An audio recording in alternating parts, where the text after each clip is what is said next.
कीर्तिनिधि पांडे जी, देखिए कल गृह मंत्री अमित शाह ने भी साफ कर दिया है, प्रधानमंत्री नरेंद्र मोदी भी संसद से साफ कर चुके हैं अपनी बात को, और साथ ही मेरे सहयोगी राजीव भी कह रहे थे, संजीव भी यही कह रहे हैं कि अगर विपक्ष एकजुट नहीं हुआ 24 तक तो फिर बड़ी मुश्किल हो जाएगी आप लोगों के लिए प्रधानमंत्री नरेंद्र मोदी के साथ लड़ाई।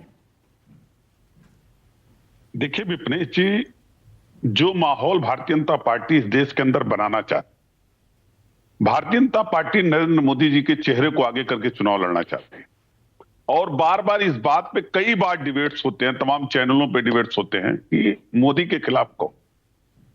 तो मोदी के खिलाफ इस देश का वो किसान जिसकी 2022 तक आय दुगनी होनी थी, नहीं।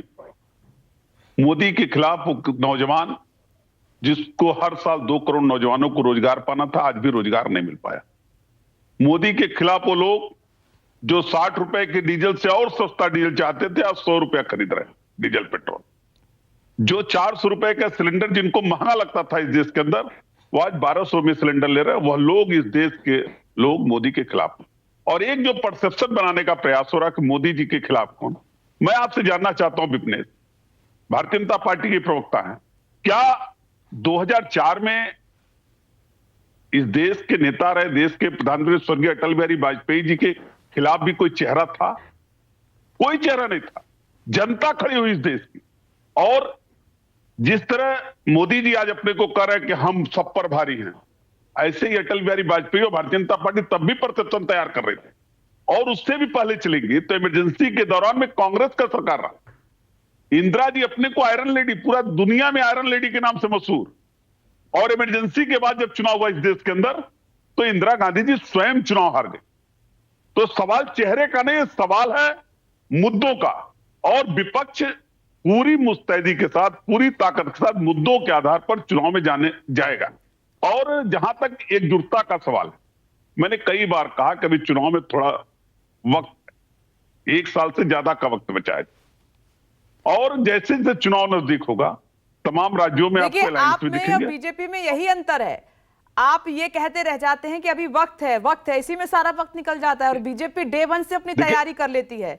उनको आपकी कमजोरी समझ में आ गई है कि ये तो मुलाकातों में ही फंसे रहेंगे, और इसीलिए जनता ने मुख्य विपक्षी दल नहीं बनाया है। विपनेश जी, भारतीय जनता पार्टी तो इनकम टैक्स, सीडी और सीबीआई का भी इस्तेमाल समय समय पे करती है, और जब जांच की बात विपक्ष के लोग कर रहे थे सदन के अंदर, तो अडानी मसले पे जांच कराने को तैयार नहीं, विपक्ष की सुनने को तैयार नहीं। ये जो अहंकार भरी सरकार चल रही है, सत्ता का जो अहंकार है, इसको सिर्फ और सिर्फ इस देश की जनता तोड़ने का काम करेगी। नहीं, एक चीज बताइए, खम्मम रैली में अखिलेश यादव जा सकते हैं, और राहुल गांधी इतना बड़ा उन्होंने इनिशिएटिव लिया, इतना बड़ा प्रयास तो किसी भी अभी नेता ने नहीं किया क्षेत्रीय दल के।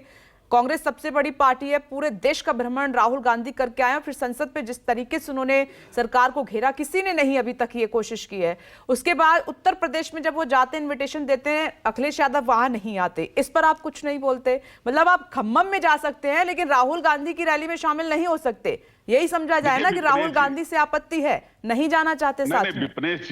विपनेश जी देखिए, इसका बहुत स्पष्ट जवाब मुकेश नायक जी, कांग्रेस पार्टी के प्रवक्ता ने दिया, और बहुत क्लियर कट उन्होंने बताया कि प्री पोस्ट अलायंस और चुनाव के बाद और चुनाव के पहले का अलग अलग जो अलायंस है।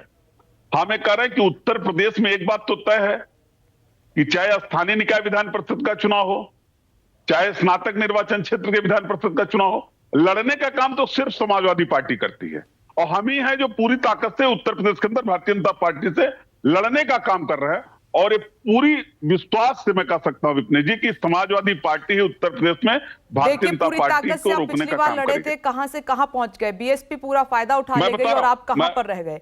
नमस्कार, मैं हूं मानक गुप्ता। अगर आपको हमारा ये वीडियो पसंद आया हो तो इसे लाइक और शेयर जरूर करें, और हां, हमें सब्सक्राइब और फॉलो करना ना भूलें ताकि आप देश और दुनिया की कोई खबर मिस ना करें। तो जुड़े रहिए हमारे साथ और देखते रहिए न्यूज़ 24।